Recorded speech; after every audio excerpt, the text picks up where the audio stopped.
Hallelujah, praise the Lord. கர்த்தருடைய மாபெரும் கிருபையினாலும் தயவினாலும் அவருடைய மகா பெரிதான பிச்சையினாலும் ஆண்டவராகிய இயேசு கிறிஸ்து ஒரு நல்ல தேசத்தை கர்த்தருடைய மாபெரும் கிருபையினால் நாங்கள் பெற்றுக்கொண்டோம்.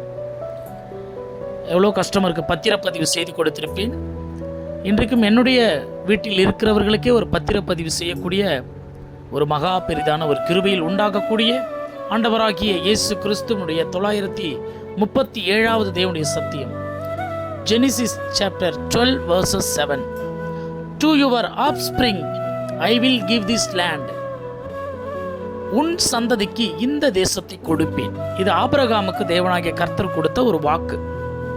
என்னுடைய டெய்லி வசனத்தினுடைய டைரியிலையும் இந்த 4ஆம் தேதி இந்த புதன்கிழமையிலும் இதே வசனம் தான் என் டைரியில் இருக்குது. எவ்வளோ பெரிய ஒரு அற்புதத்தை தேவன் செய்திருக்கிறார் பாருங்க.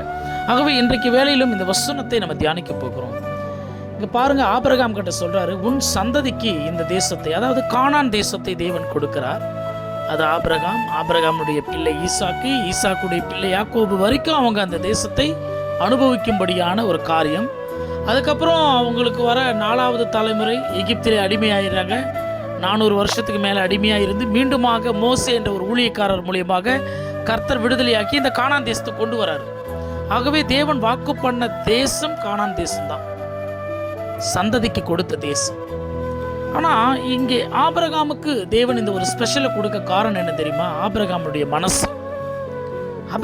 மனசு பாருங்க, வசனத்தினுடைய கீழே அங்கே தேவனாகிய கர்த்தருக்கு ஒரு பலிபீடத்தை கட்டினான். இதுதான் ஆபிரகாமுடைய ஸ்பெஷல். எங்கே போனாலும் அங்கே தேவனை தொழுது கொள்ளுகிறதற்கும் தேவனுடைய ஊழியங்களை செய்கிறதற்கும் தேவனுடைய நாமத்தை பிரஸ்தாபப்படுத்துகிறதற்குமே விரும்புவானை கண்டி பணம், பொருள், ஆசை, இது எதையுமே ஆபிரகாம் விரும்புகிறவர் அல்ல. லோத்துக்கும் அவருக்கும் கூட ஒரு வாக்குவாதம் வந்துச்சு. லோத்து ஆபிரகாமுக்கு சேர வேண்டியதையும் சேர்த்து அபகரித்து அந்த இடத்த எனக்கு வேணும் அப்படின்னு சொல்லிட்டு இருக்கும்போது ஆபிரகாம் சொன்னார், நீ வலதுபுறம் போனால் நான் இடதுபுறம் போகிறேன், அதை பற்றி ஒன்றும் கிடையாது. அப்போ தேவன் இப்படி விட்டு கொடுக்கிறவர்களுக்கு மிக பெரிதான ஒரு ஆசீர்வாதத்தை எதிர்காலத்தில் வைத்திருக்கிறார் என்ற ஒரு அதிசயம், கிருபை விளங்கும் பொழுது தான் நமக்கு அதனுடைய ஆண்டவரை பற்றிய ஒரு நன்மைகளை பற்றி புரிந்து கொள்ள முடியும். அங்கே தேவனாகிய கர்த்தருக்கு பலிபீடம் கட்டினான் ஆபிரகாம். விசுவாசத்தின் தகப்பன்.